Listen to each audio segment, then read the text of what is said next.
Okay, तो आज श्री उपदेश अमृत का पहला श्लोक है ना।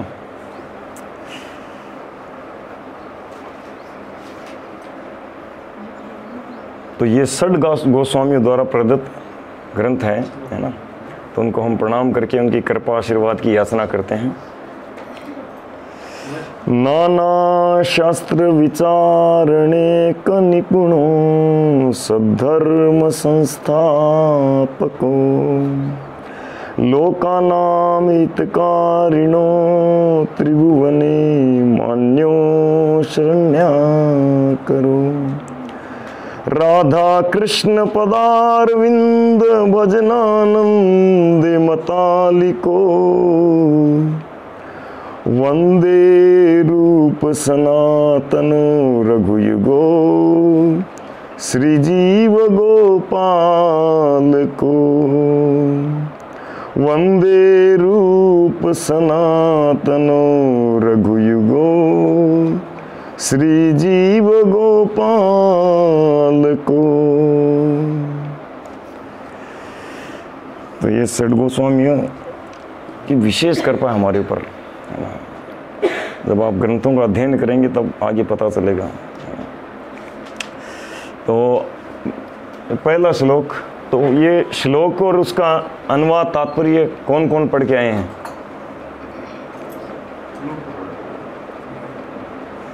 श्लोक तो कोई पढ़ लेगा छोटा सा, तो ये ठीक नहीं है ना। आप लोगों को अभी आप उसमें क्या बोलते हैं, प्ले ग्रुप में नहीं है, अभी आगे के स्टैंडर्ड में जा रहे हो। तो अभी इसके अनुसार नहीं चलेंगे, इसके लिए समय नहीं निकालेंगे, सीरियस नहीं लेंगे तो आपका ही नुकसान होगा, है ना। तो हमारा तो क्या, हमारा तो काम यही आना, बोलना, बजाना सब, है ना। तो आपका ही नुकसान है। तो अगली बार से सब लोग पढ़ के आइए, है ना। ओके, तो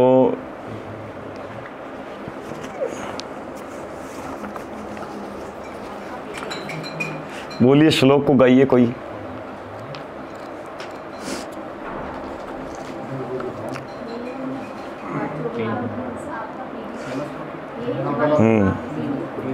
सब पीछे पीछे गाएंगे।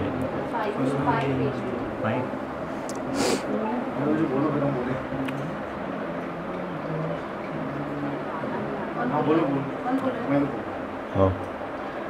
वाचो वेगम मनसा क्रोध वेगम, वाचो वेगम मनसा क्रोध वेगम, जीवा वेगमुदरो पस्त वेगम, जीवा वेगम उदरोपस्थ वेगम, एतान वेगान यो विषहेत धीर, एतान वेगान यो विषहेत धीर, सर्वामपि मां पृथ्वीं सशिष्या, सर्वामपि मां पृथ्वीं सशिष्यात्।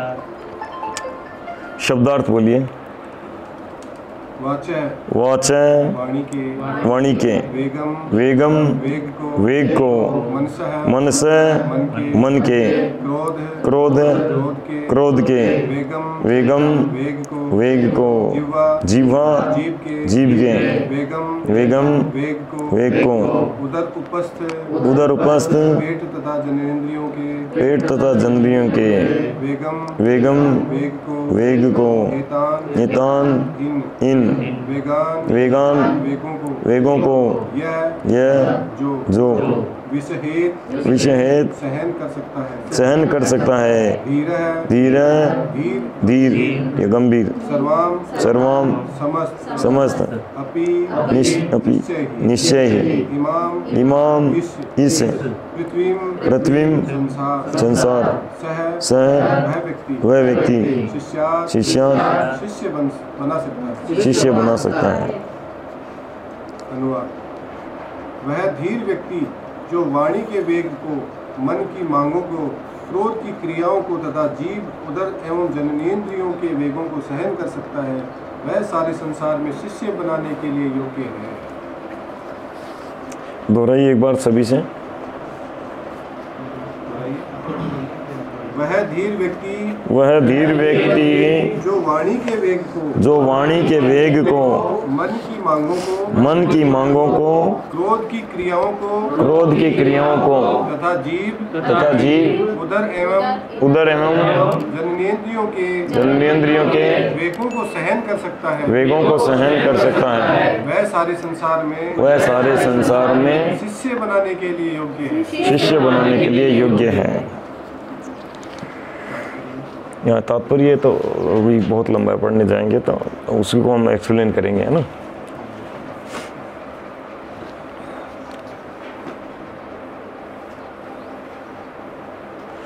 तो यहाँ पे 6 प्रकार के वेगों को बताया गया है ना। ये 6 प्रकार के वेग हैं। कौन से? वाणी का वेग, मन का वेग, क्रोध का वेग, और जीवा का वेग, उदर का वेग, उपस्थ का वेग।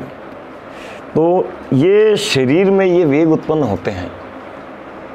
इस संसार में जब तक हम हैं, ये जड़ शरीर जब तक हमारे पास है, इसमें ये वेग उत्पन्न होंगे। ठीक है। तो पिछले सप्ताह हमने चर्चा की थी भूमिका से गोस्वामी किसको कहते हैं, ना। गो का अर्थ क्या है, स्वामी का अर्थ क्या है, ये सब चर्चा किया था आप लोगों ने, है ना, पढ़ा होगा। उसमें 2-3 मुख्य पॉइंट थे। पहला था कि समस्त आध्यात्मिक कार्यों में पहला कर्तव्य, सबसे पहला कर्तव्य है, क्या था? मन और इंद्रियों को नियंत्रित करना, है ना। तो ये शुरुआत है, मतलब यहाँ से पहले ही हमको यही बताया गया है। और दूसरा गोस्वामी, है ना, उसी से रिलेटेड ही है। तो गो का मतलब इंद्रियां और स्वामी का मतलब स्वामी या मालिक, यानी कि जो इंद्रियों को वश में कर लेता है वो स्वामी है, और जो इंद्रियों को वश में नहीं कर पाता वह गोदास है। तो ये 6 वेग जो हैं, ये इन इंद्रियों के, मन इंद्रियों के इन वेगों को बताया गया है। तो ये शरीर में उठते ही हैं सबके, और उठेंगे हमेशा ये वेग। अब इनको जो सहन नहीं कर पाता है वह गोदास, और जो सहन कर लेता है वो गोस्वामी। ठीक है। अब पहला है वाचो वेगम, है ना। तो वाचो वेगम में व्यर्थ बोलने वाला, है ना, यानी वाचो वेगम यानी कि वाणी का वेग। तो वाणी का वेग हमारे अंदर जब उत्पन्न होता है तो हम व्यर्थ की बातें करते हैं। अभी नहीं, वो आगे आएगा प्रजल्पा अगले श्लोक में। तो व्यर्थ की बातें करते हैं, तो व्यर्थ की बातें करते हैं, हम वही है, थोड़ा रिलेटेड है, मतलब काफ़ी रिलेटेड है, लेकिन उसमें और ज़्यादा। अब व्यर्थ की बातें मतलब वाणी का वेग जो उत्पन्न होता है उसको उसमें एक तरह के लोग हैं संसार में, भौतिकतावादी लोग, और एक हैं मायावादी लोग, जो वाणी के वेग को बढ़ावा देते हैं, मतलब उसको सहन नहीं करते, मतलब उसका नियंत्रित नहीं करते और उसको बढ़ावा देते हैं। तो इसमें 2 तरह के लोग, एक हैं संसार के सामान्य लोग या भौतिकतावादी सभी लोग, और दूसरे होते हैं मायावादी लोग। मायावादी लोग कौन है? जो मानसिक चिंतन करते रहते हैं, जो कि मानसिक चिंतन द्वारा परम सत्य को जानने का प्रयास करते रहते हैं, कि वो सोचते हैं कि मैं मन में चिंतन कर करके वेदांत सूत्र को पढ़ के उस पर चिंतन कर करके परम सत्य को जान लेंगे। लेकिन परम सत्य को जानने का ये तरीका नहीं होता, और परिणाम क्या होता है? वो वाणी के वेग को बढ़ावा देते रहते हैं, मतलब वो उसमें लगे रहते हैं। दूसरे तरह के लोग हैं भौतिकतावादी सामान्य लोग, जो कि वाणी के वेग को चलने देते हैं, है ना। तो आप लोग पढ़ के नहीं आए, इसमें श्रील प्रभुपाद बहुत अच्छे से एक्सप्लेन करते हैं, और तात्पर्य पढ़ के आना बहुत ज़रूरी था, है? वो तो परीक्षित महाराज ने पहले ये उसके ऊपर बताए हैं, है ना, पश्चाताप के ऊपर। हाँ, श्रील प्रभुपाद उदाहरण देते हैं मेंढक की ट्रैक्टर से, है ना। तो मेंढक जो होता है खेत में ट्रैक्टर करता रहता है और उसकी ट्रैक्टर से सांप को पता चल जाता है कि वो कहाँ है, दूर से ही पता चल जाता है उसकी ट्रैक्टर सुन के, और सांप आ जाता है और उसको खा जाता है। तो वाणी का वेग मतलब हमारे को संसार में धकेलने वाला है, नीचे धकेलने वाला है ना। व्यर्थ बोलेगा वह व्यक्ति काल के मुंह में जाता रहेगा, है ना। अब इस संदर्भ में उद्धृतियां हैं, आप लोग नोट कर लीजिए, है ना। वाणी के वेग के इसमें श्रीमद् भागवतम 2:3-20, 1:5-10 और 6:3-29।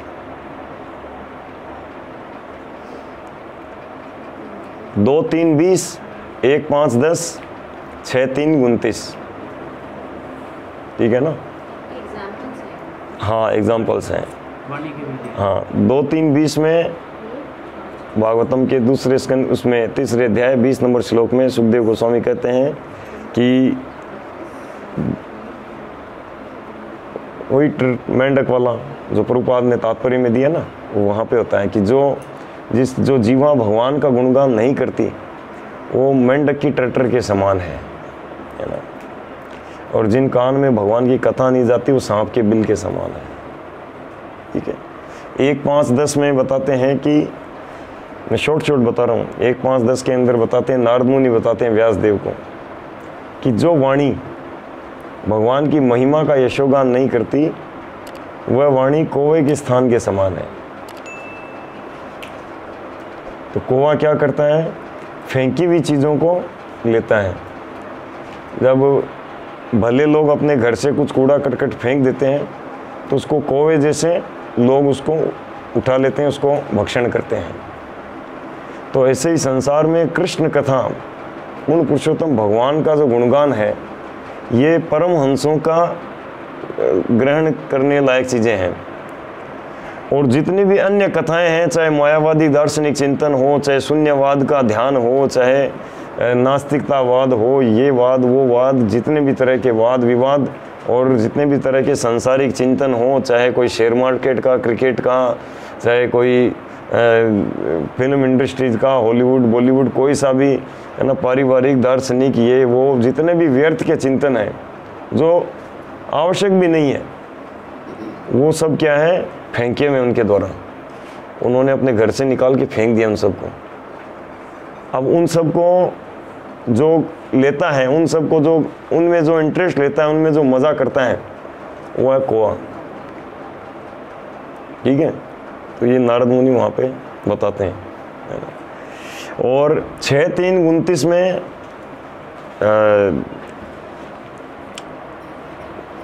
यमराज जी अपने यमदूतों को कहते हैं, है ना, जीवान वक्ति, ऐसे करके श्लोक है, और तुरंत निकाल सकते हो तो उसका पढ़िए अनुवाद, बहुत सुंदर है।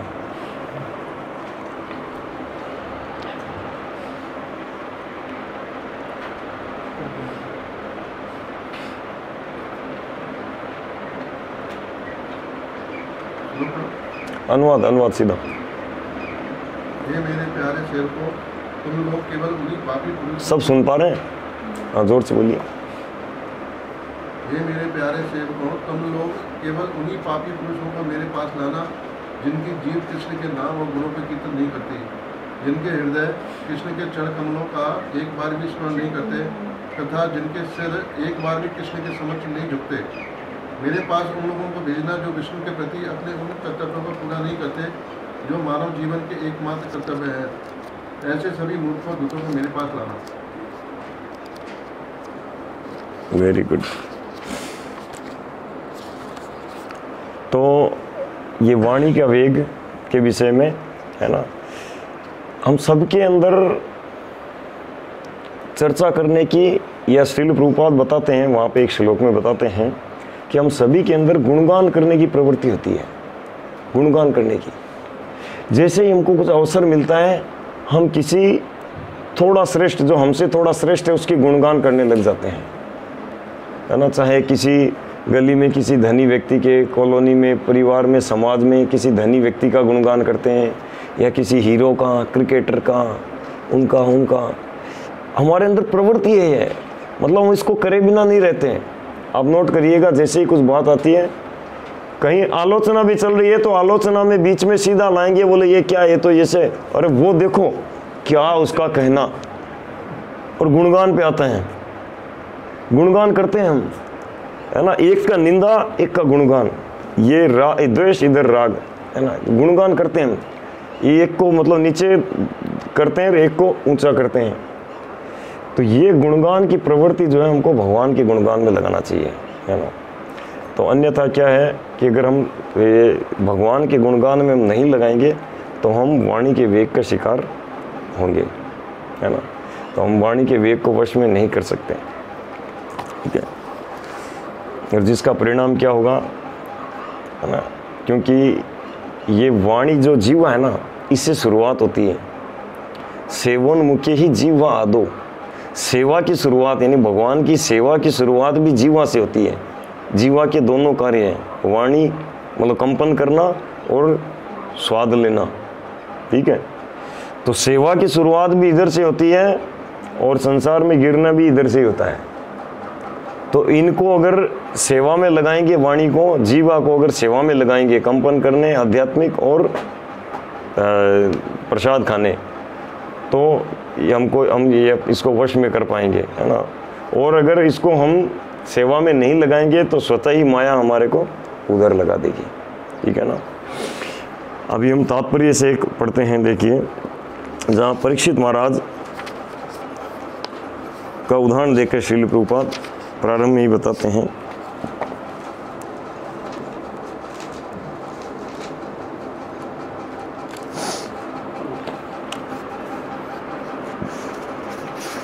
देखो तात्पर्य का 1, 2, 3 तीसरा पेज है ना, असली पश्चाताप।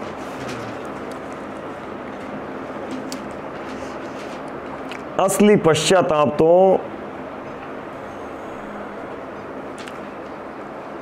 वास्तविक ज्ञान की प्राप्ति है। तो परीक्षित महाराज ये बात क्यों बोल रहे हैं यहाँ पे? वो कह रहे हैं कि संसार में लोग गलतियाँ करते हैं, फिर उसका पश्चाताप करते हैं। पेज नंबर 3 पे बीच से किसी में 3 में, किसी में 4 पे। संसार के लोग गलतियाँ करते हैं, फिर पश्चाताप करते हैं, फिर गलतियाँ करते हैं, फिर पश्चाताप करते हैं। तो ये तो हाथी के स्नान करने जैसा हुआ। वो स्नान करता है, किनारे पे आता ही मिट्टी डाल लेता है। तो ऐसे पश्चाताप का क्या महत्व है? तो श्रील प्रभुपाद फिर आगे बता रहे हैं कि वास्तव में पश्चाताप क्या है। तो असली पश्चाताप तो वास्तविक ज्ञान की प्राप्ति है, यानी कि ये इंद्रियों का दमन हम नहीं कर पाते, ये हमारे को अच्छी तरह पता है, ठीक है ना। हम गलतियां करते हैं, हमको अच्छी तरह पता है।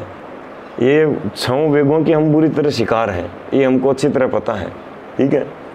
और अब इसका उपाय, कोई सोचे कि मैं चलो हो गया, अब थोड़ा सा कर्मकांडीय विधान से मैं थोड़ा पश्चाताप की क्रियाएं करवा लेता हूँ, ये पूजा, यज्ञ, दान, तपस्या आदि ये करवा लेता हूँ, तो इससे वो थोड़ा हो जाएगा, थोड़ा कम होगा लेकिन प्रवृत्ति बनी रहेगी।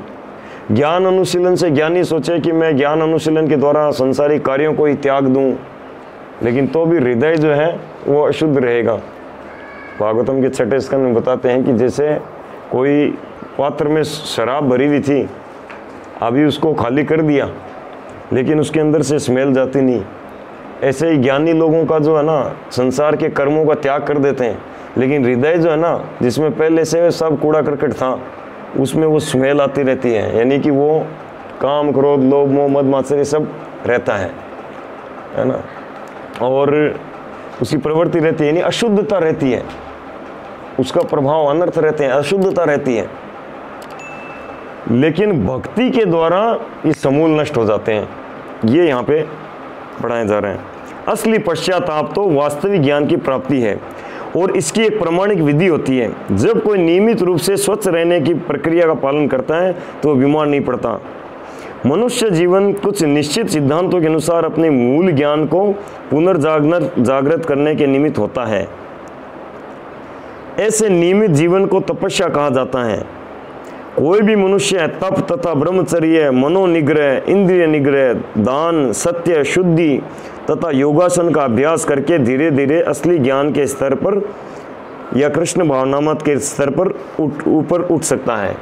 अब कृष्ण भावनामृत के ऊपर स्तर पर ऊपर उठना है तो ये विधि है, बताइए, कि तपस्या है ना, ब्रह्मचर्य, यज्ञ, दान आदि, और मनोनिग्रह, इंद्रिय निग्रह, योगासन, अभ्यास, ये सब कड़ाई से इनका करना। मनोनिग्रह, मन को कंट्रोल करना। तो ये सब करके व्यक्ति धीरे धीरे कई लंबे समय तक या मतलब कड़ाई से, जैसे एक जीवन में प्रारंभ से ही, जीवन के प्रारंभ के से ही शुरू होकर उस करेगा तो वो जीवन के कोई मध्य एज में या शायद और आगे जाके वो उस स्तर पे पहुंच जाएगा जब वो भक्ति करने के योग्य होगा। ये विधि है और हमेशा से संसार में यही विधि रहती है भक्ति प्राप्त करने की। इसीलिए पूर्व युगों में देखते हैं राजा महाराजा वानप्रस्थ ला के जाते थे, आग जला के बैठते तपस्या करते थे, या पानी में, ठंडे पानी में, हिमालय में खड़े होकर तपस्या करते थे, या कहीं तेज गर्मी में करते थे, है ना, या बारिश के अंदर ऐसे कड़ी तपस्या करते थे, जमीन पे सोते थे सीधे चट्टान के ऊपर, और झड़े हुए पत्ते वत्ते खा के जीवन यापन, कोई कुकिंग नहीं, नो खिचड़ी तो ये विधि है। लेकिन ये है सीढ़ी। अब आगे लिफ्ट की बात आ रही है। अब लिफ्ट का ज़माना है ना, तो लिफ्ट की बात आ रही है। किंतु यदि कोई इतना भाग्यशाली हो कि उसे शुद्ध भक्त की संगति प्राप्त हो सके तो वह सरलता से योग प्रक्रिया द्वारा मन को वश में करने के सभी अभ्यासों का अतिक्रमण केवल कृष्ण भावनामृत के विधि निषेधों का अनुसरण करके तथा प्रामाणिक आध्यात्मिक गुरु के निर्देशन में परमेश्वर की सेवा में संलग्न रहकर कर सकता है। तो ये लिफ्ट है। तो हम लोग ये प्याज लहसुन छोड़ दिया, चाय कॉफी छोड़ दिया, है ना, और 16 माला जप कर पा रहे हैं। 16 माला मतलब 27,000 नाम रोज ले रहे हैं। ये कैसे ले रहे हैं? ये पहले वाली विधि से अगर करने जाएं तो हमको 20-30 साल कड़ी तपस्या आदि करना पड़े, तब जाके हृदय स्वच्छ हो, तब उसमें कुछ अंदर घुसे और कुछ कर पाएंगे। उस विधि से जाएं तो कलयुग का व्यक्ति कभी नहीं कर पाएगा, कभी नहीं कर पाए। पूर्व युगों तक ये था। कलयुग का व्यक्ति ये कभी नहीं कर पाएगा। मनोनिग्रह, इंद्रिय निग्रह क्या करेंगे? अर्जुन ने पिछले युग में कह दिया, बोले चंचलम ही मन है कृष्ण, मैं वायु को रोक सकता हूँ, मन को नहीं रोक सकता। तो हम कौन से खेत की मूली है? तो हमारे लिए ये लिफ्ट काम कर रही है। ये लिफ्ट में चढ़ के हम फर्स्ट फ्लोर पे, सेकंड फ्लोर पे, थर्ड फ्लोर पे चढ़ पा रहे हैं। सीढ़ी से हम प्रैक्टिकल नहीं है, सीढ़ी बड़ी टफ है। तो ये लिफ्ट है शुद्ध भक्तों के हृदय से जो कर पाती है ना। तो ये 6 वेगों का दमन करना ये वर्तमान युग में मतलब असंभव है अगर सीढ़ी वाला वे में जाए तो। पर ये लिफ्ट काम कर रही है, इसलिए आज संसार में इतने वैष्णवों की संख्या बढ़ पा रही है। ये शुद्ध भक्तों के हृदय से बल मिलता है हमको, कृपा का, है ना। ठीक है, तो वाचो वेगम है ना, तो वाणी के वेग को इस प्रकार हम। और एक संसार में कुछ लोगों का एक ग्रुप है जो कहते हैं कि मौन व्रत ले लिया मैंने, मैं कुछ नहीं बोलूँगा। तो मौन व्रत भी काम नहीं करेगा, है ना। मौन रहना पूर्णता योग्य नहीं है। इसमें आप लोग तात्पर्य पढ़े होते तो समझ जाते, मैं इसमें ज़्यादा नहीं लिख के लाया, है ना, कि प्रभुपाद तात्पर्य में अच्छे से एक्सप्लेन किया है। क्योंकि मौन रहना भी टेम्परेरी है वो, और अंदर अंदर घुट जाएगा। फिर जैसे ही उसका वो व्रत पूरा होगा फिर धड़ाम से बोलना शुरू करेगा। और अगर मौन रह भी लिया तो क्या रह लिया, उससे हृदय तो शुद्ध हुआ नहीं, है ना। हाँ, वो बाहर नहीं, अंदर से मन में ज़्यादा बोलेगा और मन का वेग बढ़ जाएगा, वाणी का थोड़ा कम किया तो क्या काम का, है ना। तो अभी हम इस विषय में भगवत गीता में भगवान श्री कृष्ण जो 3 तरह की तपस्याएं बताए हैं, शरीर की तपस्या, वाणी की तपस्या और मन की तपस्या, जिसमें शरीर की तपस्या हम पिछले सप्ताह चर्चा कर चुके हैं, आप लोग नहीं सुने रिकॉर्डिंग सुन लीजिएगा। और अभी वाणी की तपस्या और मन की तपस्या इस श्लोक के अंतर्गत हम चर्चा करते हैं।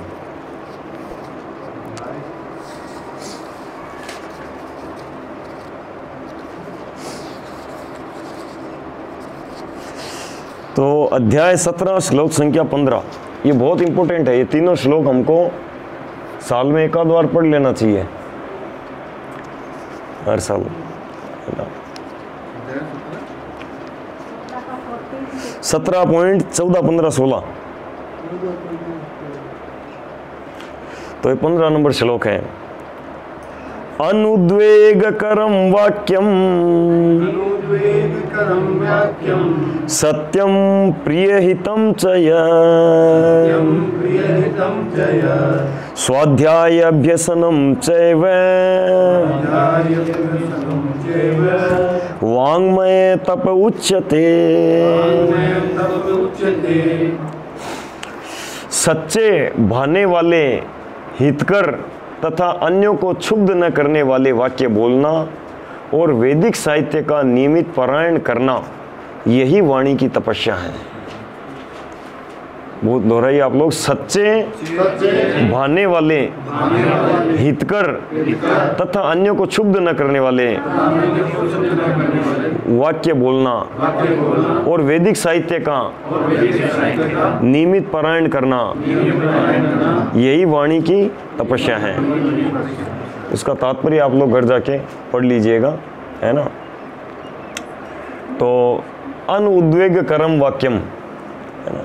तो हमारे जो वाक्य होते हैं, है ना, क्योंकि अभी हम लोग ट्रेनिंग ले रहे हैं, कुछ टाइम बाद हम लोग प्रचार करेंगे और हमारी बात को लोग सुनेंगे और हमारा आचरण अनुसरण करेंगे, तो हमारा प्रत्येक कार्य इस्कॉन को, श्रील प्रभुपाद को, आचार्यों को, है ना, गौर निताई को, श्री कृष्ण को प्रेजेंट करेगा, भक्ति को प्रेजेंट करेगा कि भक्त जो हैं ऐसे होते हैं। तो हमारा आचरण जो है बहुत ही भद्र होना चाहिए। तो प्रभुपाद जी से एक बार पूछा था कि वैष्णव की क्या पहचान है, तो प्रभुपाद ने कहा कि एक जेंटलमैन व्यक्ति, एक भद्र व्यक्ति हो, है ना। तो वैष्णव है तो भद्र व्यक्ति होगा ही, तो शिष्टाचारी व्यक्ति है ना। तो हमारे जो वाक्य हैं किसी को क्षुब्ध न करें। भगवत गीता में 3 अध्याय का 26 और 29 नंबर श्लोक, उसमें श्री कृष्ण बताते हैं कि जो सामान्य लोग होते हैं, सकाम कर्मी आदि, उनकी बुद्धि को भेदना नहीं चाहिए, है ना। न बुद्धि भेदम जनयेत। कैसे बुद्धि को कैसे भेदते हैं? जैसे मान लो परिवार में या आस पड़ोस में या कोई व्यक्ति मिला जो कि देवताओं की पूजा कर रहा है या कुछ सकाम कर्म कर रहा है ना, और हमको उसको देखते ही कहा कि अरे ये क्या है, देवताओं की पूजा कर रहे हो, ये तो बिल्कुल करना नहीं चाहिए। भगवान श्री कृष्ण ने गीता में कहा है जिसकी बुद्धि मारी गई है वो करता है। तो यद्यपि सत्य बोल रहे हो आप, लेकिन ये उसको विचलित कर रहा है। अब वो क्या करेगा, वो क्या सोचेगा? अब वो देवता की पूजा में बिल्कुल वो आसक्त है, उसको वो अनुभव करता है कि हाँ मेरा घर, मैं इनकी जब से पूजा कर रहा हूँ मेरा घर बन गया, नौकरी लग गई, ये हो गया, वो हो गया, ये सब हो गया, और ये मेरे को देखो कैसे कर रहा है। दूर हो जाएगा वो, इस्कॉन से दूर हो जाएगा, भक्ति से दूर हो जाएगा, कभी जुड़ेगा ही नहीं। तो बुद्धि भेदना नहीं चाहिए, है ना। दूसरा, किसी को ऐसा कोई वाक्य न बोले जिनसे उनका मन जो है वो दुखी हो, है ना। तो हम क्या है, जाने अनजाने हम कभी कभार किसी कारण से किसी न किसी का मन दुखी कर देते हैं, उसको विचलित कर देते हैं। तो ये वाणी की तपस्या नहीं है। वाणी की तपस्या है कि हम ऐसा अनुद्वेग कर्म न बोलें, है ना, ये उद्वेग करने वाला कार्य मतलब शब्द न बोलें, है ना। तो आप लोगों में से आपने कभी किसी को विचलित किया है?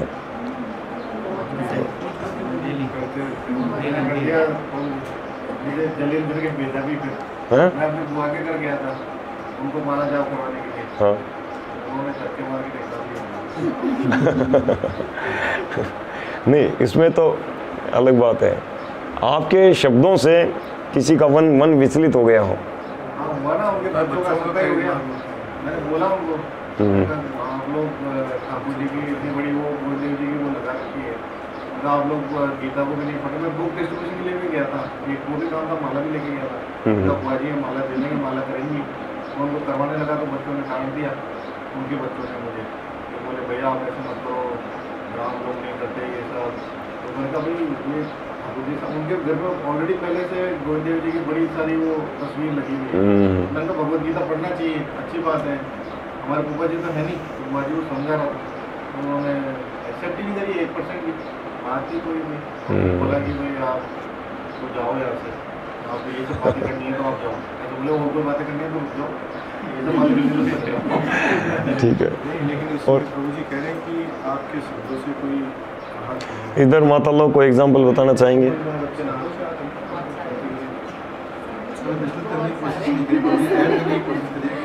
आप ये तो कर ही रहे हो, साथ में इसलिए बहुत बार करते हैं बच्चों को डांटते हैं, नहीं, किसी को मतलब जैसे हम बोले कुछ और उसको बुरा लग गया, प्रचार में भी और सामान्य व्यवहार में भी, है ना। तो जाने अनजाने हमसे होते ही हैं, ठीक है, जो भी है। तो हमको ये चीज़ ध्यान रखना चाहिए, है ना, कि वाणी की तपस्या, भगवान कह रहे हैं कि वाणी की तपस्या हमको करना चाहिए। तो ऐसे कोई भी वर्ड, ऐसे कोई भी वाक्य न बोलें जो किसी का मन को विचलित करें। मैंने क्यों पूछा भी था, आपने यही चीज़ बोली थी उसको। मैं फिर उसके बाद उस चीज़ को नहीं किया। कई बार क्या होता है कि किसी का अब हमें दिख रहा है कि वो उसमें कुछ कमी है, वो गलती कर रहे हैं, और अब हम क्या लेके उसको सीधा ये क्या कर रहे हो, ऐसे करते हैं कोई, ऐसे ऐसे ऐसे सीधा कर दिया, है ना। तो ये मतलब सही तरीका नहीं है। हमको क्या करना चाहिए, ऐसे जब किसी को करेक्शन करना हो, किसी में कुछ देखा, तो पहले तो ये देखना चाहिए कि हमारे अधिकार क्षेत्र में है क्या हो, मतलब उसके ऊपर के अधिकारी हम हैं क्या, ठीक है ना। या ऊपर के अधिकारी नहीं है तो छोड़ देना चाहिए, जो अधिकारी लोग हैं उन तक सूचना पहुंचा दो और छोड़ दो, है ना, उसमें कर्ता मत बनो। और अगर बराबर का मैत्री भाव है, बराबर के ऐसे भक्त हैं कि हम चलो ठीक है कोई कुछ मिस्टेक कर रहे हैं तो ऐसा कुछ, तो उसमें उस कंडीशन में क्या होता है कि हम सीधा ही, एक तो होता है सीधा ही कुछ कमी निकाली, एक ये होता है तरीका, भद्र तरीका एक अच्छा, कि हम पहले उनकी एक दो प्रशंसा करें। हाँ, कि आप कितनी अच्छी सेवा कर रहे हो, और आप कितना ये देखो अच्छे से, जैसे मान लीजिए कोई व्यक्ति प्रसाद सर्व कर रहे हैं और वो ज़्यादा दे रहे हैं, अब मुझे लग रहा है कि इनको मैं सीधा टोकूं ये बुरा मान जाएंगे, तो उनको पहले ऐसा बोलना है कि प्रभु जी आप कितना अच्छी मतलब सेवा कर रहे हो, प्रसाद मतलब डिस्ट्रीब्यूशन सेवा कर रहे हो, और लोगों को प्रसाद पूछ के दे रहे हो, ऐसे एक दो प्रशंसा करें, एक दो तीन प्रशंसा करें, फिर बात बोले। अगर थोड़ा क्वांटिटी कम दो तो अच्छा है, नहीं तो लोग झूठा छोड़ेंगे, तो वो व्यक्ति बुरा नहीं मानेगा। अभी रिसेंटली हुआ था मेरे साथ, मैंने आपको बताया भी था कि वो लक्ष्मी ने कुछ मेरे को चर्चा करी कि ऐसा करेंगे तो हम एक बार वैष्णव को प्रसाद हम हमारी तरफ से कर देंगे। मैंने फिर उसी समय उसको बोला कि हम कौन होते हैं करने वाले, और अगर हम ये होगा फिर ये करेंगे तो उसका मतलब हम डिमांड कर रहे हैं भगवान से कि ये होगा तो हम करेंगे, होगा नहीं होगा वो हमें करना है। फिर आपसे चर्चा करी तो आपने बताया था कि ये तरीका गलत है, आपको पहले बोलना चाहिए कि बहुत अच्छा विचार है आपके मन में वैष्णव की सेवा के लिए, हाँ। अच्छा है, तो उसको ऐसे करके, लेकिन अगर ये भाव रखे तो बहुत अच्छा है। तो उससे वो थोड़ा नहीं था, लेकिन उसका मन थोड़ा विचलित हो गया उस समय। ये तो कहीं पर भी इवन बच्चों को भी जब हम करेक्ट करते हैं तो उनको पहले थोड़ा बताएंगे, बच्चा बेटा आप कितना अच्छा से कर रहे हो, थोड़ा अगर ऐसा करो तो अच्छा है ना। तो ये इसीलिए कहा ना, इस श्लोक को, इन श्लोकों को बार बार पढ़े। हाँ जी, इससे याद आया कि हमें एक पर्सनल एप्लीकेशन के नाम से एक नोटबुक डालना चाहिए। अपनी एक नोटबुक डालो, पर्सनल एप्लीकेशन, व्यक्तिगत प्रयोग। जब भी हम कुछ सुने, कुछ पढ़ें, कुछ ऐसा लगा कि जो मेरे को जीवन में अप्लाई करना चाहिए, तुरंत उसको लिख लो उसमें। जैसे गांधी जी करते थे। हाँ, और जब कभी भी कुछ, गांधी जी से पहले बहुत लोग करते थे। हमने तो इतना ही पढ़ा है। सैकड़ों हजारों साल से चला रहे, सारा ज्ञान वेदों में है। तो जो भी है, तो जब भी फिर क्या है, कभी हमको कुछ याद आया तो हम उसको खोल के पढ़ना चाहिए, है ना। भगवान याद दिलाएंगे तो हमें याद आएगा कि हाँ ये की हमको अप्लाई करना है, कि अप्लाई करना है, कि अप्लाई करना है। एक पर्सनल एप्लीकेशन नोटबुक डालना चाहिए, नोट करना चाहिए। कुछ सुना जो हमको जीवन में तुरंत बहुत अट्रैक्टिव, इसको तो तुरंत हमको अपनाना है, ऐसे, ठीक है ना। इसमें एग्जाम्पल देखिए, सुरुचि।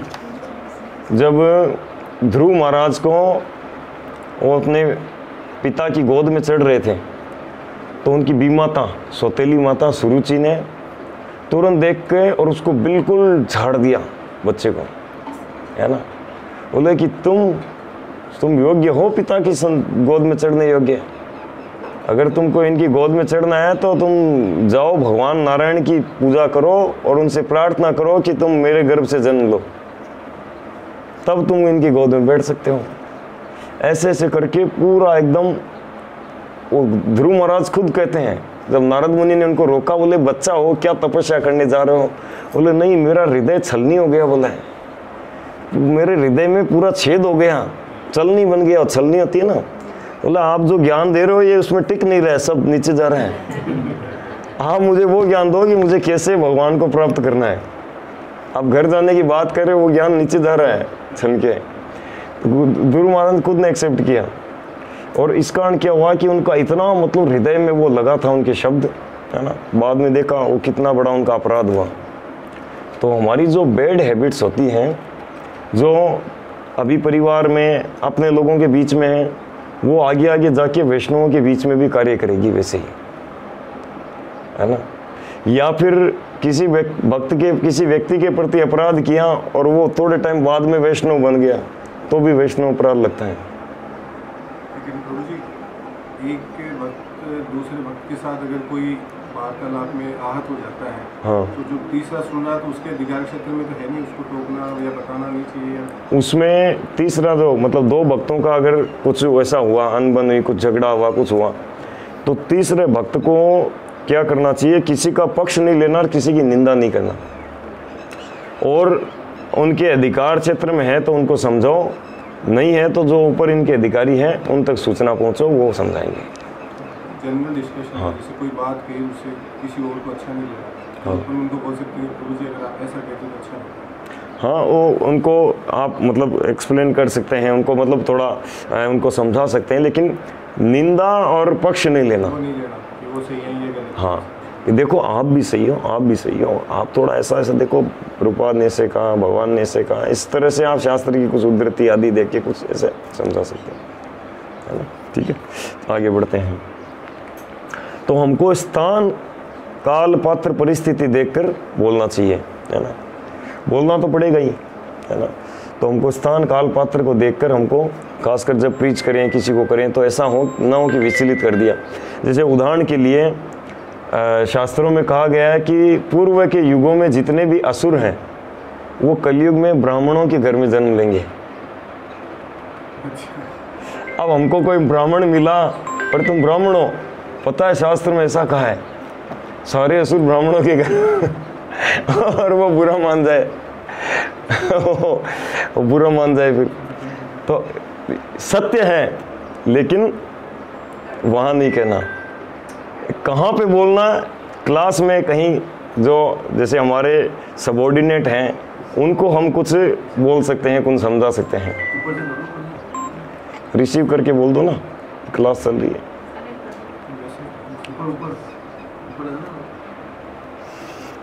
समय जा रहा है, काफ़ी चर्चा करनी है।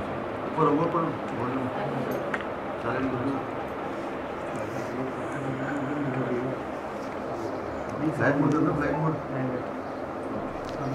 लाइट मोड में तो जूम भी बंद हो जाएगा अगर मोबाइल से ओके,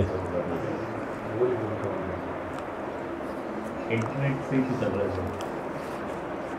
तो किसी को विचलित करने वाले वाक्य न बोलें और सत्य बोलें, प्रिय लगने वाले और हितकर।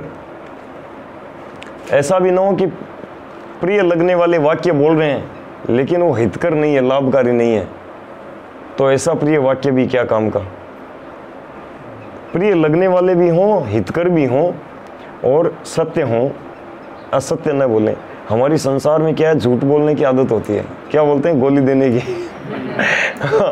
पता है कि कल प्रोग्राम में नहीं आ पाऊंगा, अब फोन आया है, हाँ प्रभु जी प्रोग्राम में आना, हाँ हाँ प्रभु जी बिल्कुल आऊँगा।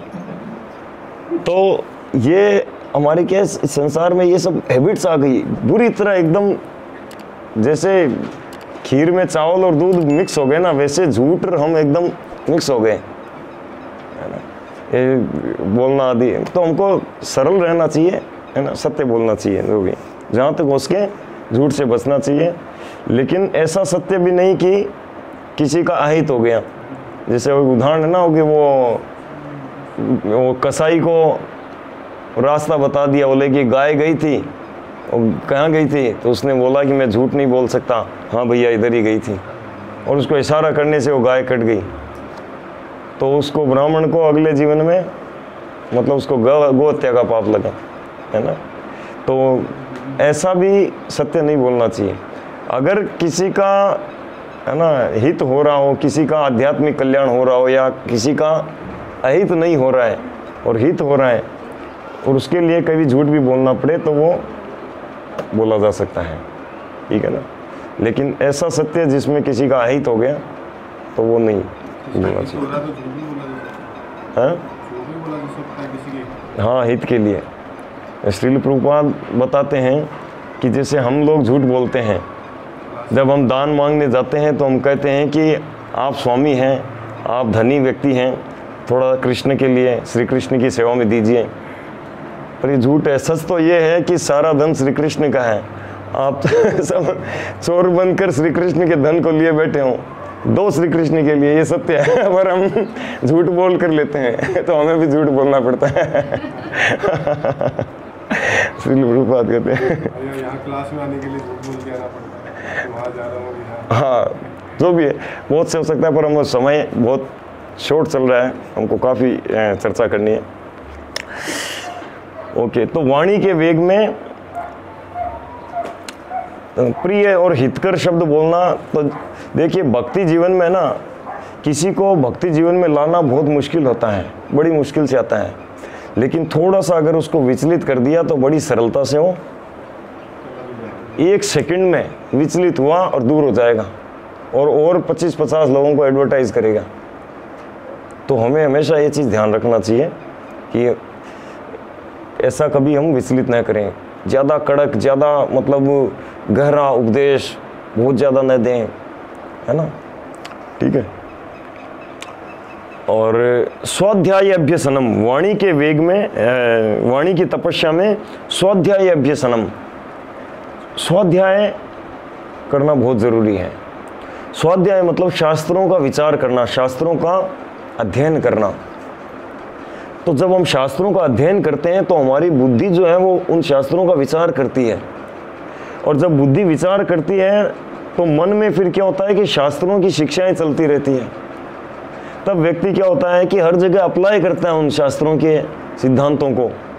हर जगह कहीं पे भी कुछ चर्चा आई तो विचार करेगा कि हाँ हाँ इसमें यह है, लेकिन अंत तो गत्वा ये है तो व्यर्थ की बात, न बोलूँ तो अच्छा है। तो वो मन में विचार आएगा, पर बुद्धि उसको रोक लेगी, बोले क्यों बोल रहा है, व्यर्थ है बात, इसमें बोल बुला के अंत में सब कुछ ये व्यर्थ की बातें ही कहलाएगी, तो रुक जा भाई, है ना। ये विचार ऐसे कार्य करता है।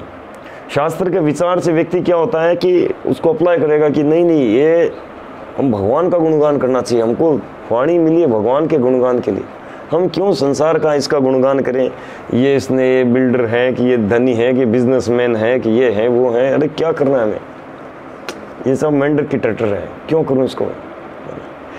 तो शास्त्र अध्ययन है ना, तो इसमें ये जो इस कार्यक्रम में हम शास्त्र अध्ययन करेंगे और इसके द्वारा विचार शक्ति कार्य करेगी, तो हम स्वतः ही वाणी के वेग को नियमित कर पाएंगे। दूसरा, स्वाध्याय का एक अर्थ और होता है कि हमको स्तुतियां गाना चाहिए, स्तुतियां गाना चाहिए। आप देखोगे हमारा मन जो है ना वो बहुत तेजी से कार्य करता है।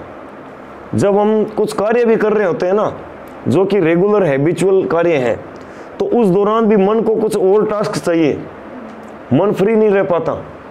थोड़ा उस कार्य में है 10, 20, 25%, 50%, लेकिन 50% उसको दूसरा कार्य चाहिए। तो उस समय क्या होगा कि उसके पास अगर कोई स्पिरिचुअल टास्क नहीं है, हायर टास्क नहीं है, तो क्या करेगा कि दूसरे बातें करेगा, या फिर पुराने हिंदी फिल्म के गाने गुनगुनाएगा है ना। अब देखोगे कहीं कुछ इधर उधर से कोई गाना कान में आ गया, उसको 2-4 दिन तक वही गुनगुनाता रहेगा। तो एक गुनगुनाट चलेगा या वो गायन करेगा, ऐसा मन में दूसरा चिंतन साथ में चलता है, मन स्पीड में कार्य करता है। देखो हम ड्राइव कर रहे हैं, फोन पे बात भी करते हैं, मन एक ही है, और मन शास्त्र के अनुसार मन एक साथ एक इंद्रिय पे कार्य कर सकता है, या तो कान पे या आँख पे, लेकिन दोनों पे कार्य करता है, क्योंकि वो बहुत तेजी से कार्य करता है। इधर है ना, वो सबसे बहुत हायर सॉफ्टवेयर है उसका। हाँ बैठे कई बार मन कलकत्ता चला गया, कहीं और चला गया। हाँ, बहुत तेजी से। तो हमको क्या करना चाहिए, मन को पहले से ही टास्क दी हुई रखना चाहिए। वो क्या है, भगवान की स्तुतियां गान करना चाहिए। प्रतिदिन हमको कुछ वैष्णव भजन, भगवान की कुछ प्रार्थनाएं या गीता के श्लोक, भागवतम के श्लोक, उनको गुनगुनाना चाहिए। जैसे गोपी गीत है, वैष्णव भजन है जो हमने भी ऐसे गाए हैं। प्रतिदिन हर बार हम अलग अलग भजन गाते हैं, तो प्रतिदिन अलग अलग 1-2 भजन उनको गाना चाहिए अनुवाद के साथ, जिससे क्या अर्थ भी हो, और फिर भी अनुवाद नहीं भी हो तो भी गाएं।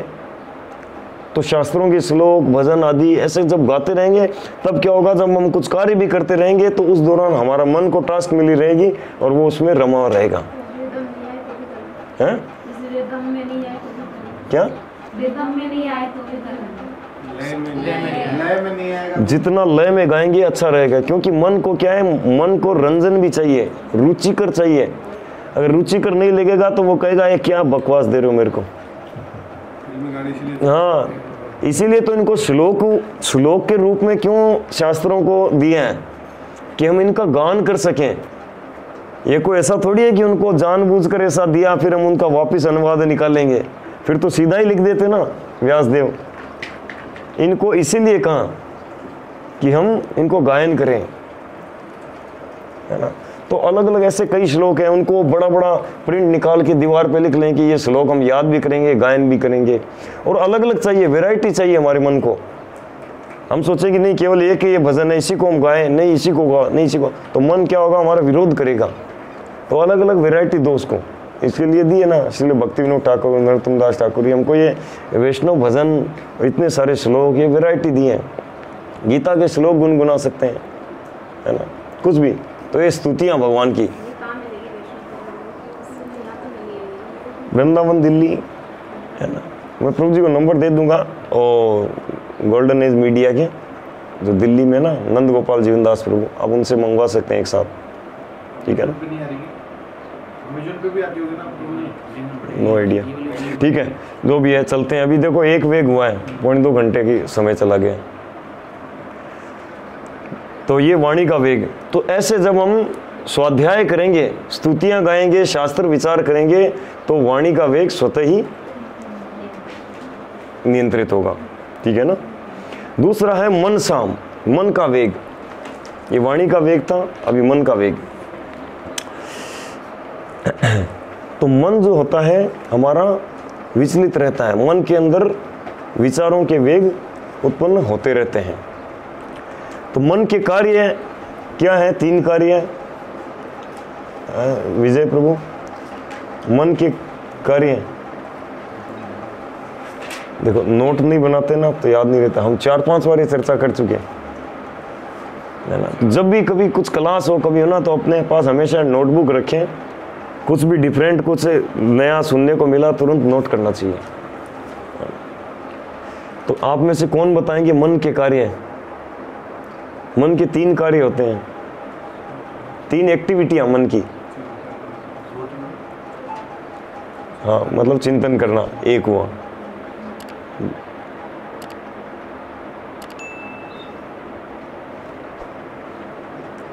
धीरज प्रभु,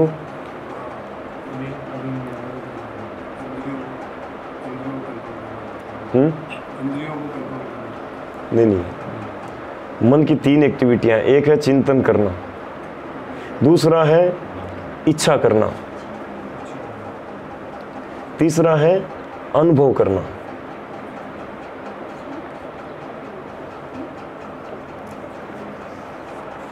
चिंतन करना,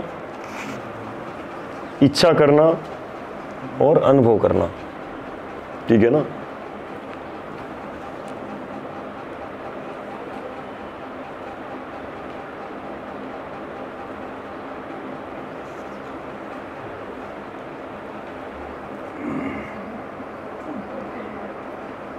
अब हमारा जो मन होता है ये बहुत सबसे मुख्य पार्ट है पूरे शरीर में। पूरे शरीर, सूक्ष्म और स्थूल शरीर में ये सबसे इम्पोर्टेंट आइटम है। सबसे परेशान भी यही है। और भगवान श्री कृष्ण को भी हमसे जो चीज़ लेने के लिए एक्सपेक्ट करते हैं वो यही आइटम है। इसीलिए भगवत गीता का सार देकर भगवान कह रहे हैं मन मना, ये सब समय मन में मेरा चिंतन करो। ये मन मना मतलब मन मुझको दो, ये तुम्हारा जो मन है ये मुझको दो। इस विषय में एक स्टोरी है और वो स्टोरी बताने जाऊँ समय जाएगा। शॉर्ट में बता दीजिए। कांचीपुरम के राजा की पुत्री थी, तो जगन्नाथ मंदिर से हर साल वो फंड कलेक्शन लेने के लिए, रथ यात्रा से पहले फंड कलेक्शन के लिए पंडा लोग जाया करते हैं। तो इधर उधर दूसरे राज्यों में जाते हैं, तो कांचीपुरम में भी गए। तो जब गए पंडा, तो उनकी पुत्री ने कहा कि कि आप पुरोहित जी या पंडा जी, आप जब वापस जाओ तो मेरे से मिल के जाना। मतलब वो एक मैसेज भेजा अपनी सेविका के साथ, राजकुमारी ने, कि वो हमारी राजकुमारी जी ने कहा कि जब आप वापस जाएं तो उनसे मिल के जाएं। तो पंडा बहुत खुश हो गया कि बोले कि आज तो ज़बरदस्त कलेक्शन आने वाला है। बोले राजकुमारी ने खुद चला के बुलाया, मतलब कुछ बहुत ही बढ़िया कलेक्शन होने वाला है। तो बाकी सब इधर उधर राजा से, मंत्री से, सब से मतलब वो रिसिप्ट बना बनू के फिर जब वापस जा रहे थे तो राजकन्या से मिले, तो उन्होंने एक बढ़िया सा एक बॉक्स दिया, शानदार, बहुत खूबसूरत एक अच्छा सा बॉक्स दिया बना हुआ। बोले ये, अब वो बॉक्स को लेके जा रहा था, बहुत उतावल हो रहा था। बोला कि मैं जाके राजा को बताऊंगा कि देखो राजकन्या ने भेजा है। बोला कि जगन्नाथ जी के लिए मैं ये दे रही हूँ, दिया। लेकिन पांडा को हो रहा कि देखूं तो सही क्या है। नहीं, जाके देखूंगा, देख लेता हूँ, जाके देखूंगा, देख लेता हूँ, देखने में क्या है, सरप्राइज है यहाँ पर, मैं तो लाया हूँ तो देख लेता हूँ क्या है। तो ऐसे करके रास्ते में जब जा रहा था तो बीच में खोल के देख लिया। खोल के देखा तो पूरा खाली कुछ नहीं उसमें, उसमें कुछ नहीं था। कोई एक ऐसे कागज का टुकड़ा था, उसमें वो ध्यान नहीं दिया। बोले कि कागज का, ये तो कोई ऐसे ही कोई होगा, कागज टुकड़ा मतलब कोई पत्ते का टुकड़ा दिए से। तो लेके बॉक्स बोले कि ये क्या, इतना बड़ा मजाक, वो भी जगन्नाथ से, मेरे से कर लेते चलता, बस जगन्नाथ जी से मजाक। ऐसे करके वो मतलब उस अवेयर बॉक्स को वहीं फेंक दिया और फेंक कर वहाँ पे पूरी चले गए, किसी को कुछ नहीं बताया उस बारे में। और दूसरे दिन जब वो पहुँच के विश्राम किया, दूसरे दिन सुबह सुबह जगन्नाथ जी में जब दर्शन खुलते हैं तो पहले पहले राजा आके दर्शन करते हैं सुबह सुबह, है ना, ये रीति है। तो राजा आए थे और देखा सब जब दर्शन कर रहे थे, मतलब दर्शन जब खुले तो जगन्नाथ जी के सीने पर एक मिट्टी से भरा हुआ एक कागज का टुकड़ा लगा हुआ। और राजा ने कहा कि ये क्या है, ये किसने लगाया? भंडारी, हमें नहीं पता महाराज, हमें नहीं पता, पता नहीं क्या है, किसने लगाया है? दूसरे पुजारी से पूछो, जगन्नाथ के सीने पर मिट्टी से भरा हुआ कागज का टुकड़ा ऐसे किसने लगाया? वो पुजारी वो भी वहीं खड़ा था जो फंड कलेक्शन, क्योंकि जो उस समय जगन्नाथ जी दर्शन खुलते हैं तो सब दर्शनार्थी में से होते हैं। अब वो सोच रहा बोले कि ये तो वही है जो बॉक्स के अंदर था, अब क्या करूं, कांपने लग गया। ये तो वही है, क्या था इसमें पता नहीं, मैं तो देखा भी नहीं, ये तो वही है, और वो तो मैंने वहां फेंक दिया था, तो यहाँ कैसे आ गया। फिर वो निकाल के दिया, राजा ने पढ़ा तो उसमें वो कांचीपुरम राजकन्या ने लिखा था कि हे भगवान, हे जगन्नाथ, आप तो जगत के नाथ हो, तो सब कुछ आपका है, और मेरे पास ऐसा क्या है जो मैं आपको दे सकूं? कुछ भी नहीं है मेरे पास तो मेरा, पर मेरे पास एक चीज़ है जो मैं आपको दे सकती हूँ, वो है मेरा मन। तो ये लिख के वो दिया था, उसमें एक श्लोक लिखा था ऐसे, श्लोक है अभी भी, है ना। तो हमारा मन जो है बहुत इम्पोर्टेंट मतलब वस्तु है ना? और इसी मन को क्या करते हैं हम, संसार के चीज़ों में रमा के इसको मेला कर लेते हैं, है ना। तो इस कारण क्या होता है कि मन के अंदर मन का वेग उत्पन्न होता है। ये संसारी चिंतन, संसारी इच्छाएं और संसारी अनुभवों का मतलब संसारी जो एक्सपीरियंसों को वो अनुभव करता रहता है, मतलब अनुभवों को करता रहता है। तो इस कारण क्या होता है कि ये उद्विग्न रहता है हमेशा। तो गीता में 2.66 में श्रील प्रभुपाद बताते हैं तात्पर्य में कि मन की चंचलता का कारण है कि उसको अंतिम लक्ष्य का अभाव। मन क्या होता है कि सर्च करता है, इसमें टेस्ट मिलेगा, इसमें टेस्ट मिलेगा, इसमें टेस्ट मिलेगा, वो रस ढूंढता है, रस टेस्ट ढूंढता है। तो उसको क्या होता है कि एक एक लक्ष्य बनाता है कि मैं शायद मेरा घर का घर हो जाएगा तो मेरे को सुख मिलेगा, मेरी शादी हो जाएगी तो सुख मिलेगा, नौकरी लग जाएगी सुख मिलेगा, ये हो जाएगा सुख मिलेगा, रस मिलेगा, उसमें मज़ा आएगा, वो करूँ मज़ा आएगा, ये करूँ मज़ा आएगा, रस ढूंढता है। लेकिन उसको क्या होता है, इस रस ढूंढने के उस में आगे से आगे वो अशांति मिलती रहती है, अंतिम लक्ष्य नहीं मिलता। पता कि सब देख लिया, उसमें टेस्ट नहीं है। तो अंतिम लक्ष्य है वो कृष्ण है। प्रभुपाद कहते हैं कि जब तक अंतिम लक्ष्य नहीं मिलेगा हमारा मन विचलित रहेगा, ठीक है ना।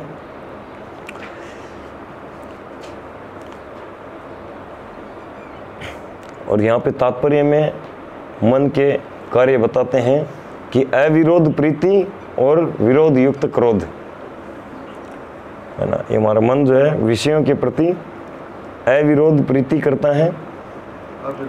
अविरोध प्रीति मतलब कुछ भी संसार मिला उसको कोई विरोध नहीं, हाँ हाँ हाँ चाहिए, हाँ हाँ ये चाहिए, हाँ हाँ ये चाहिए, उसमें प्रीति करता है कि हाँ ये चाहिए, ये चाहिए तुरंत। मतलब प्रीति मतलब उसको अपना बनाने का, उसको हासिल करने का वो लक्ष्य बना लेते हैं, उसको अविरोध प्रीति।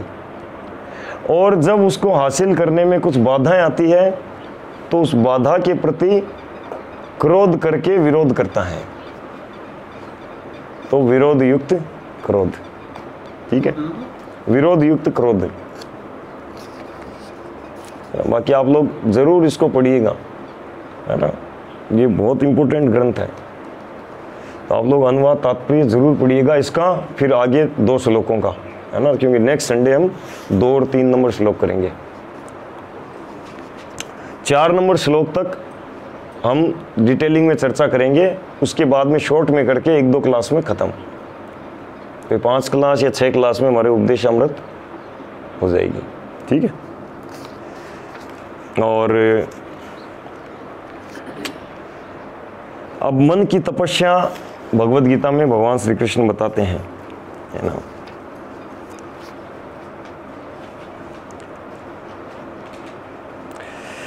मन प्रसाद सौम्यत्वम मौनमात्म विनिग्रह भाव संशुद्धिरित्येत तपमानसमुच्यते तथा संतोष, सरलता, गंभीरता, आत्मसंयम एवं जीवन की शुद्धि ये मन की तपस्याएं हैं। संतोष, सरलता, गंभीरता, आत्मसंयम एवं जीवन की शुद्धि, ये मन की तपस्याएं हैं, है ना। शरीर की तपस्या में भी स्वच्छता का बात आया था और ब्रह्मचर्य की बात आई थी, और मन की तपस्या में भी आत्मसंयम एवं जीवन की शुद्धि, दो सिमिलर चीजें हैं, है ना। आइए तो इसका हम तात्पर्य पढ़ेंगे, आप लोग ध्यान से सुनिएगा। मन को संयमित बनाने का अर्थ है उसे इंद्रिय तृप्ति से विलग करना। तो मन का विचलित होने का सबसे बड़ा कारण है ये सेंस ग्रेटिफिकेशन। जैसे ही सेंस ग्रेटिफिकेशन का विचार भी आता है और मन तुरंत इतना स्पीड से उद्विग्न होता है जिसकी कोई सीमा नहीं है, और उससे बहुत ज़्यादा कंटेमिनेशन आता है, अपवित्रता आती है मन में। भगवान कपिल देव बताते हैं श्रीमद् भागवतम के 3 स्कंद 31 अध्याय में 34-36 के आसपास वो श्लोक है कि इंद्रियों के जो दूसरे विषय हैं वो इतने बांधने वाले नहीं हैं, बंधन के इतने बड़े कारण नहीं है जितना कि ये स्त्री पुरुष का संग। तो ये सबसे अधिक बांधने वाला है संसार में। तो अब हमको लिफ्ट मिल गई है, लिफ्ट मिल गई मतलब हमको प्रमाणिक गुरु मिल गए हैं, है ना। हमको प्रमाणिक आध्यात्मिक गुरु मिल गए हैं, तो उनके चरणों में कृपा है और उससे हम बच सकते हैं। उनके गुरु मुख पद्म वाक्य चित्तते करिया ऐक्य है। केवल वाक्यों को अंदर लाने से ही, अभी तक किया नहीं है, वाक्यों को डाउनलोड कर लो, वहीं से शुद्धि हो जाएगी। पर हम क्या भूले हुए रहते हैं, साल में 2-4 बार कोई गुरुजी को याद करते हैं, प्रभुपाद को याद करते हैं, है ना। जबकि आप देखोगे जितना भक्त भक्ति में प्रगत है ना, वो गुरु का उतना अधिक स्मरण करता हुआ मिलेगा आपको। पर वो अंदरूनी है और आपको फाइंड आउट करना पड़ेगा। जितना भक्त में उन्नत है ना, वो उतना ही गुरु का स्मरण रखता है और बहुत कम भूलता है। क्योंकि अन्यथा तो वो दूसरा मार्ग वो है जो सतयुग में भी असंभव था, मतलब सॉरी पिछले युग में, द्वापर युग में भी असंभव था, है ना। मन निग्रह, इंद्रिय निग्रह, ये वो कठोरता से तप आदि करना। अभी हमको लिफ्ट मिल गई है, लेकिन लिफ्ट को हम समझ नहीं पा रहे, कहाँ से बटन दबाएं, कैसा बटन दबाएं, कैसे खुलेगी, कैसे अंदर जाएं, कैसे ऊपर जाएं, है ना। तो लिफ्ट मिल गई है, लेकिन इसका यूटिलाइज करना हमको सीखना चाहिए। तो श्री गुरु चरण रति ऐ से उत्तम गति, ये प्रसादे पूरे सर्व आशा, रोज गाते हैं। श्री गुरु चरण रति, रति हो ऐ से उत्तम गति, वो कोई सामान्य नहीं है ना। जीवेर निस्तार लागी नंद सुत हरि, भुवन प्रकाश हन गुरु रूप धरी। वो जीवों का निस्तार के लिए, हमारा कल्याण के लिए भगवान गुरु रूप में आए हमारे पास। गुरु कृष्ण रूप हन शास्त्रेर प्रमाणे, सारी शास्त्रों में प्रमाण है, गुरु कृष्ण के रूप हैं। गुरु रूपे कृष्ण कृपा करें न भक्त गणे, गुरु रूप में श्री कृष्ण हम पर कृपा करते हैं, पर हम भूले हुए रहते हैं। और भूले हुए रहेंगे तो संसार में माया बड़ी स्ट्रोंग है। एक बार श्रील प्रभुपाद मॉर्निंग वॉक में जा रहे थे तो ब्रह्मानंद प्रभु ने पूछा कि प्रभुपाद माया इतनी स्ट्रोंग है, कितनी पावरफुल है माया, बताओ। पूरा विराट जगत का सबको, वो देवता तक, ब्रह्मा जी तक, सबको वो नियंत्रण करने वाली है। फिर इस पृथ्वी में और हम साधारण से मनुष्य है, फिर ये हम माया से कैसे बच पाते हैं? कोई कैसे बच सकता है? तो प्रभुपाद जी थोड़ा रुके और समुद्र किनारे पे चल रहे थे, तो बोला वो केकड़े को पकड़ के लाओ। और ब्रह्मानंद प्रभु गए। और केकड़ा क्या होता है कि पैर की आवाज़ ही सुन लेता है, थोड़ी सी आवाज़ सुनेगा और वो बहुत स्पीड से भागता है और जाके समुद्र में घुस गया। और वो जाके पानी में इधर उधर हाथ लगाया, मिला नहीं। बोले प्रभुपाद मिला ही नहीं। बोले तुम तो केकड़े से बहुत स्ट्रांग हो, फिर क्यों नहीं पकड़ पाए? और बोले वो समुद्र में घुस गया, मैं क्या करूं? तो इसी तरह बोले कि माया जो है वो बहुत स्ट्रोंग है और हम केकड़े जैसे नाजुक है, हमको कभी भी वो पकड़े ही रहती है। लेकिन इस समुद्र क्या है?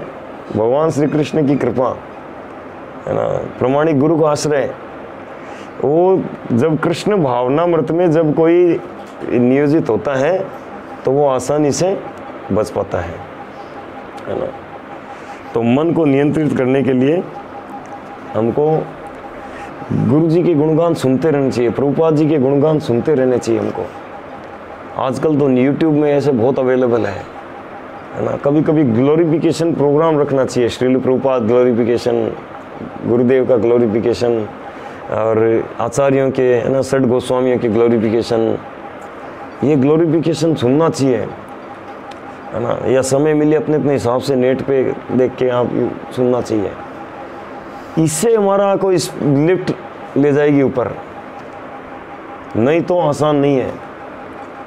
अभी देखो जो दीक्षा के समय जो इंटरव्यू लेते हैं ना परम पूज्य गोपाल कृष्ण गोस्वामी महाराज से, जो हम कोई दीक्षा लेते हैं तो उनका जो इंटरव्यू लेते हैं इस ग्रेस विचित्र कृष्ण प्रभु और वो माता जी, और करीब 19 साल पहले उनकी शादी हुई है ना। आज तक कभी पति पत्नी संग नहीं किया। कितने रिजिड है।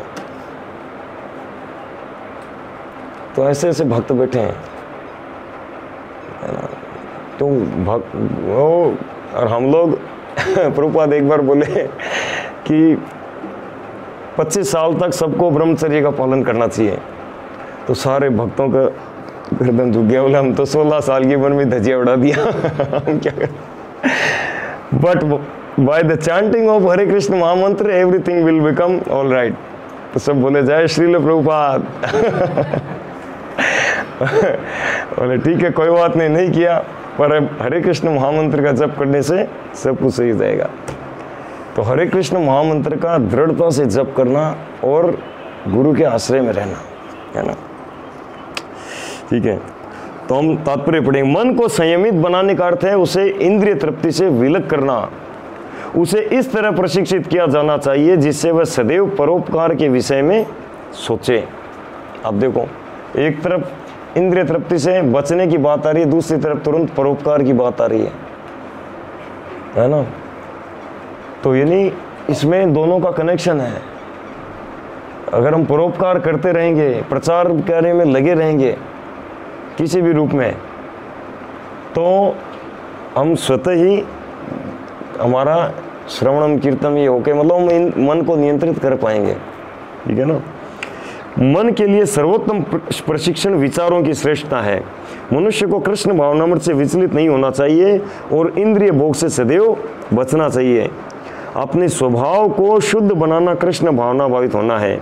इंद्रिय भोग के विचारों से मन को अलग रख करके ही मन की तुष्टि प्राप्त की जा सकती है। हम इंद्रिय भोग के बारे में जितना सोचते हैं उतना ही मन अतृप्त होता जाता है। इस वर्तमान युग में हम मन को व्यर्थ ही अनेक प्रकार के इंद्रिय तृप्ति के साधनों में लगाए रखते हैं, जिससे मन संतुष्ट नहीं हो पाता।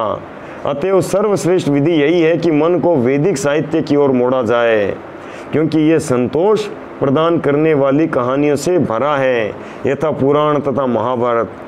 कोई भी इस ज्ञान का लाभ उठाकर शुद्ध हो सकता है। मन को छल कपट से मुक्त होना चाहिए और मनुष्य को सबके कल्याण हित के विषय में सोचना चाहिए। मौन गंभीरता का अर्थ है कि मनुष्य निरंतर आत्म साक्षात्कार के विषय में सोचता रहे। कृष्ण भावना भावित व्यक्ति पूर्ण मौन इस दृष्टि से धारण किए रहता है। भक्त के लिए मौन होने का अर्थ है कि वो केवल कृष्ण कथा करता है, कि बोलें तो कृष्ण विषय में, सोचें तो कृष्ण विषय में। मन निग्रह का अर्थ है मन को इंद्रिय भोग से पृथक करना।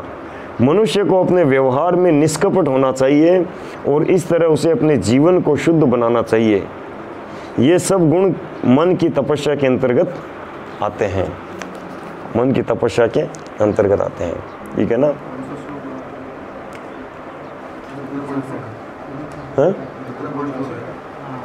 17 पॉइंट 14, 15, 16 ये तीनों श्लोक है ना। दूसरा, मन को सेफ्टी मिलती है मंत्र से। मन तायत त्रायते इति मंत्र तो हमको नाम जप को एक एक नाम ध्यान से सुनना चाहिए। ठीक है, हम गुरु के आश्रय में हैं, गुरु का स्मरण भी कर रहे हैं, गुरु जी से चलो रोज़ मिलते भी हैं हालांकि मिलना कोई विधि नहीं है, ज़रूरी नहीं है ऐसा कि कंपलसरी नहीं है, उनका स्मरण करना, क्योंकि गुरु जो होते हैं, जो अंदर परमात्मा रूप में, वहीं बाहर गुरुदेव होते हैं। भले ही एक बार गुरुदेव से मुलाकात हुई, एक बार दर्शन हुआ, लेकिन उनके जो आदेश उपदेश हैं उनको धारण कर लिया है ना, कैसे भी कहीं से भी लेके, तो बस वो काम करता है। लेकिन अब गुरुदेव क्या चाहते हैं, है ना, प्रभुपाद क्या चाहते हैं, जब हम उनके आदेश उपदेश लेते हैं तो हमेशा यही कहते हैं, है ना। परम पूज्य गोपाल कृष्ण गोस्वामी महाराज के प्राय आप देखोगे लेक्चर में, है ना, वो प्राय एक बात बोलेंगे कि ध्यान पूर्वक जप करो, ध्यान पूर्वक जप करो, जप की क्वालिटी को बढ़ाओ। ये नहीं कि फटाफट जैसे तैसे 16 माला हो गई जी, हो गई, बस फ्री हो गए हम तो 22 घंटे के लिए, नहीं। क्वालिटी, जप की क्वालिटी बढ़ाओ। दूसरों से कंपटीशन मत करो कि अरे उसके जप हो गए, मेरे रह गए, मैं क्या ये लिए घूम रहा हूँ इधर उधर, मैं भी कल से सट निपटाऊंगा। और ठीक है, हमको ढीला भी नहीं चलना कि 10 मिनट 12 मिनट लगे, ऐसा भी नहीं, 8 मिनट का समय देना है, लेकिन क्वालिटी को बनाए रखना है, क्वालिटी पर ध्यान देना है हमारा। घड़ी वगड़ी देखना नहीं चाहिए 2 घंटे, घड़ी मोबाइल बिल्कुल साइलेंट करके। मैं देखता हूँ भक्त लोग इधर जप माला, इधर नोटिफिकेशन देख रहे हैं। ये भगवान का नाम है, ये नाम भगवान अभिन्न है, श्री श्री राधा कृष्ण इस नाम के अंदर हैं। जैसे ही बोलते हैं हरे कृष्णा, राधा कृष्ण यही है, इतने बड़े पर्सनालिटी यहीं पे है। और हम मोबाइल में देख रहे हैं वो प्लास्टिक का टुकड़ा, संसार की बातें, ज़्यादा से ज़्यादा मैनेजमेंट भी साधना के बाद, भले ही कितना ही मैनेजमेंट हो, साधना के बाद, अन्यथा हम साधना ठीक से नहीं होगी, हम गिरेंगे और लात मार के निकाल दिए जाएंगे भक्ति जीवन से, रक्षा नहीं होगी। पहले साधना, जब करते समय बिल्कुल सीरियस हो जाना चाहिए और ये समझ लेना चाहिए, है ना। हमारे एक भक्त हैं पूज्य इंद्र प्रभु, जो वृंदावन में 24 घंटे कीर्तन शुरू किया था, वो कहते हैं कि जब भी जप करने बैठें तो ये सोचना चाहिए कि मेरा आज इस दुनिया में आखिरी दिन है, बस आज का ही मेरा जीवन काल बचा है, इसमें जितना अच्छा जप कर सकता हूँ कर लेता हूँ। ऐसे जप करने बैठना चाहिए हमको, नाम को सुनना चाहिए। क्या होता है, ज़्यादातर हम हरे कृष्णा मन तो भागेगा ही, थोड़ी देर में भागेगा ही मन दूसरी तरफ, नाम दूसरी तरफ, लेकिन उसको वापस लाने का अभ्यास को जारी रखना चाहिए। ये भागेगा मन, लेकिन वापस लाने का अभ्यास जारी रखना चाहिए। अरे नहीं, हरे कृष्ण कृष्ण कृष्ण हरे हरे राम राम राम हरे हरे, फिर भाग गया।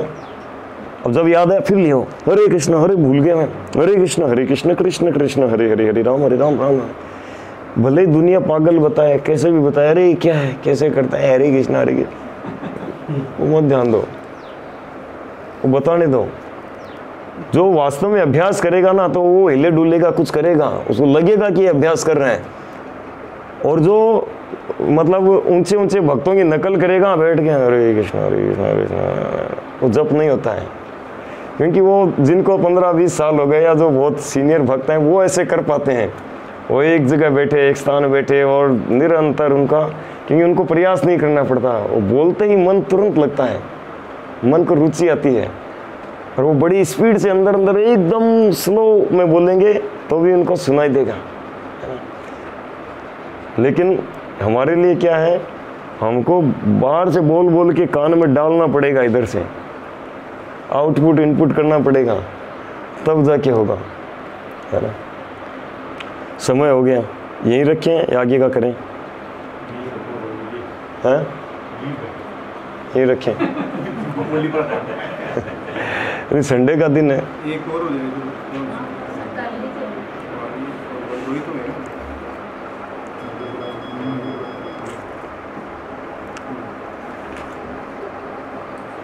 मन सा, है ना, मन का वेग, या अगले वीक करें।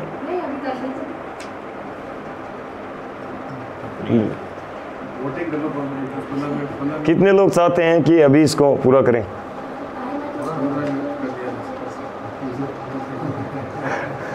नहीं, इसमें कोई दिक्कत नहीं है, क्योंकि हमारी एक लिमिटेड होती है, हम 1-1.5 घंटा 2 घंटा सुन सकते हैं, उसके बाद में जो सुनते हैं ऊपर से जाता है, तो उससे अच्छा हो। वो कीर्तन के टाइम आए नहीं ना, पहले कीर्तन इसीलिए करते हैं, जिससे मन जो है, हाँ वो कीर्तन करते हैं, तालियां बजाते हैं, तो हमारे जो इधर उधर के व्यर्थ के पक्षी बैठे हैं ना मन के पेड़ में, वो उड़ जाते हैं, वो उड़ा ही नहीं तो भागेगा।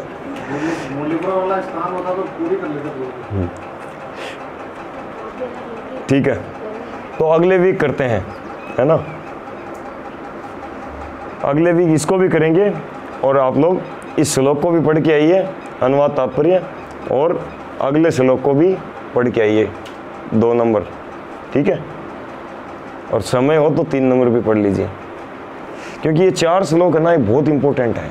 ये उपदेशामृत के 4 श्लोक, ये जीवन भर बहुत सीनियर भक्त भी बार बार इनको पढ़ते रहते हैं, है ना, ठीक है। तो हम इसे यहाँ रखते हैं, और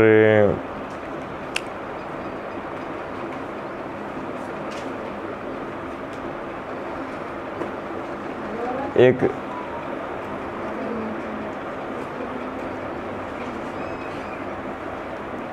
कुछ क्वेश्चन दे होमवर्क का, ना अभी तो आपने मतलब पढ़ के आना वो तो है, पर वाणी के वेग को नियंत्रित करने के उपाय बताएं। हाँ क्वेश्चन, होमवर्क, हाँ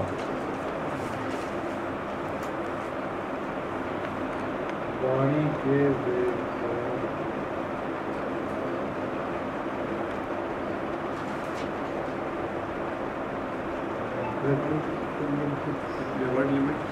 और इसको अपने ऊपर एप्लीकेबल करते हुए लिखना है,